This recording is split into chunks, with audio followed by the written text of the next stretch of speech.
اعوذ باللہ من الشیطان الرجیم بسم اللہ الرحمن الرحیم اللہم صلی علی محمد وآل محمد۔ السلام علیکم ویورز، امید کرتا ہوں کہ آپ سب خیریت سے ہوں گے۔ اللہ تعالیٰ آپ سب کو اپنی حفظ و امان میں رکھے، آمین ثم آمین۔ دوستو، آج ہم آپ کے لیے جو ویڈیو لے کے حاضر ہوئے ہیں اس کا عنوان ہے کہ مکھی کی پیدائش کیوں ہوئی ہے، اللہ نے مکھی کو کیوں پیدا کیا ہے۔ تو جانتے ہیں اس ویڈیو میں۔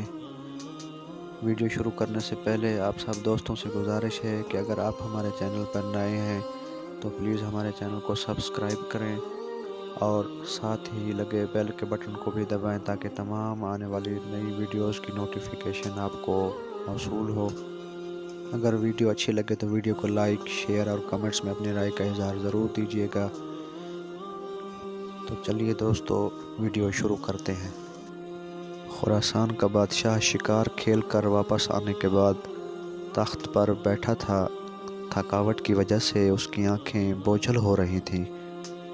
بادشاہ کے پاس ایک غلام ہاتھ باندھے مؤدب سے کھڑا تھا۔ بادشاہ کو سخت نیند آئی ہوئی تھی، مگر جب بھی اس کی آنکھیں بند ہوتیں تو ایک مکھی آ کر اس کی ناک پر بیٹھ جاتی، اور نیند اور بے خیالی کی وجہ سے بادشاہ غصے سے مکھی کو مارنے کی کوشش کرتا، لیکن اس کا ہاتھ اپنے ہی چہرے پر پڑتا تھا اور وہ ہڑبڑا کر جاگ جاتا تھا۔ جب 2-3 دفعہ ایسا ہوا تو بادشاہ نے غلام سے پوچھا، تمہیں پتہ ہے کہ اللہ نے مکھی کو کیوں پیدا کیا ہے؟ اس کی پیدائش میں اللہ کی کیا حکمت پوشیدہ ہے؟ کیا تم بتا سکتے ہو؟ تو غلام نے بادشاہ کا یہ سوال سنا تو اس نے ایسا جواب دیا جو سنہرے حروف سے لکھے جانے کے قابل ہے۔